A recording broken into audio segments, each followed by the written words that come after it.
Okay. Tama magkalante ang mga lalaki sa mga babae. Kambal, is that true?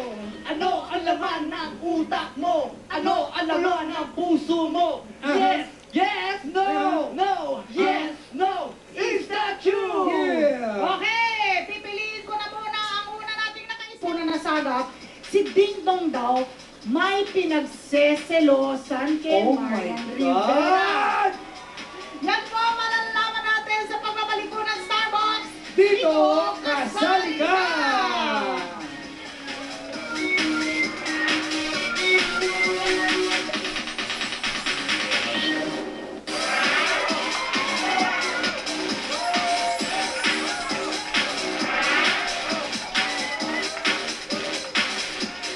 Etong si Ding Dong kay Marian. Siyempre, kailangan marinig natin sa sarili niyang bibig!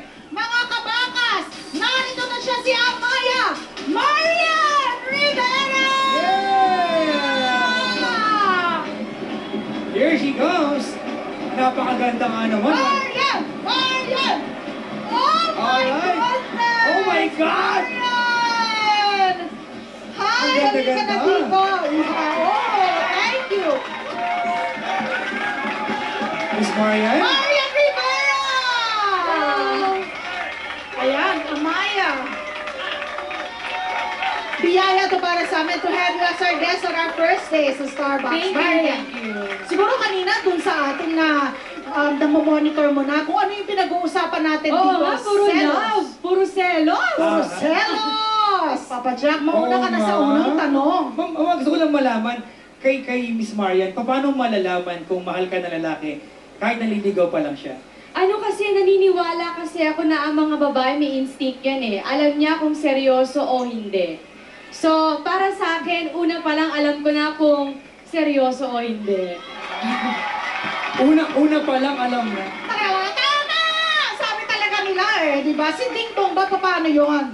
Yung talagang may pinakita ba siya sa yung merong ang tinatawag doon MOT, di ba? Moment of truth. Siguro, masasabi ko na siya yung nagsabi sa akin na gusto kong pumunta sa bahay mo. May patutunguhan tong relationship na ito. Or, mamali, ito lang didiretsahin ko na kaya nandito si Miss Marian ngayon. Ang balita, may pinagkaselosan si Ding Dong. Meron daw. Meron? Sino? Hindi mo alam. Wala akong alam. Ang mabuti pa, alamin natin mula kay Ding Dong mismo mga kaibigan. Panoorin po natin ito, mama. Tandaan lahat ng sobra masama. Di ba? Maganda yung may balanse na pagsiselos, balanse na pagmamahal. Hindi na naman natin gusto na masyado tayo nasasakal. Hindi na naman natin gusto na masyado natin pinapabayaan. Di ba? So, tama lang. Kumbaga dapat perfect mix of both. Kung ano pinagsiselosan, ako, ano ba? Siguro, pag nasa kusina, yan, talagang hindi sasagot ng cellphone, yung mga ganun. Talagang sobrang passionate sa pagluluto. So, yun lang siguro yung sa akin.